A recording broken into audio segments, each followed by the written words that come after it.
Number 157 broke a serious rule when he ditched his safety gear and tried to hide from the cadre. For him, it's game over. Throughout the night, the candidates have been crashing through miles of dark and treacherous terrain. For those who have grown up in the rural outdoors, the land navigation test is relentless miles and tough terrain. Grow up in the city, and it's chaos. It's taking you an hour and 45 minutes to get through this draw? Yes, sir.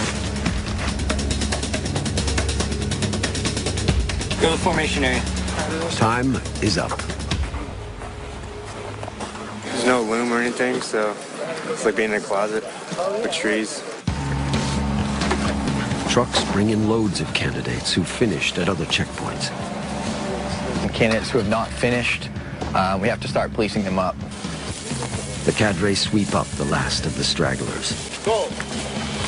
It's just been a few days. In 2 weeks, they will cover over 130 miles, often under back-breaking conditions.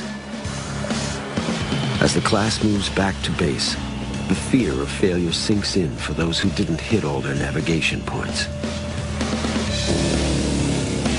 They are all about to look fear dead in the eyes. It's time for a reality check. This is the Nasty Nick obstacle course. 25 obstacles stretch over 2 miles. For candidates lacking upper body strength, balance, and coordination, this course is a killer. You'll start here, report back to me. First 10 get in line. Like everything else at selection, the Nasty Nick has a real-world purpose. Beyond this, they're going to find themselves in situations, whether it be climbing to the rooftop or crawling through the tunnel to do a search or something like that. And we have to know that these guys are going to be able to reliably be in those situations. It's one thing to claim that you don't have phobias. It's another to prove it.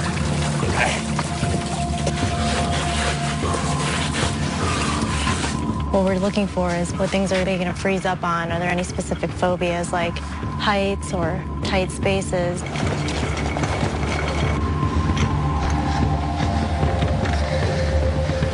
Maybe you didn't know you were afraid of heights. Are you claustrophobic? Are you going to freak out once you get into the tunnel? These are things that we got to know. One way or the other, we're going to find out.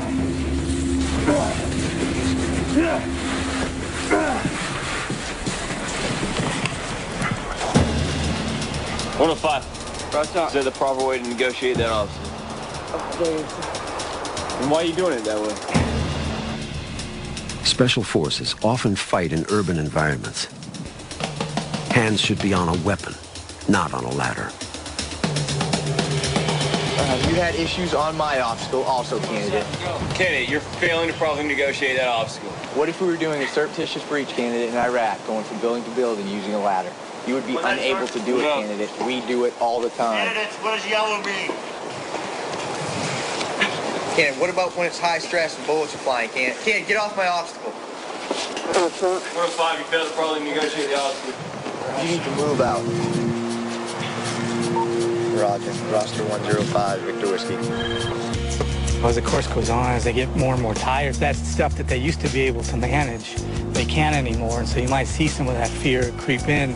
And anywhere else in their life, they do just fine at heights. But when you add in fatigue and stress and all those other things, the ways that they used to cope with it, it's not working now. And so you might see them start to freak out a little bit.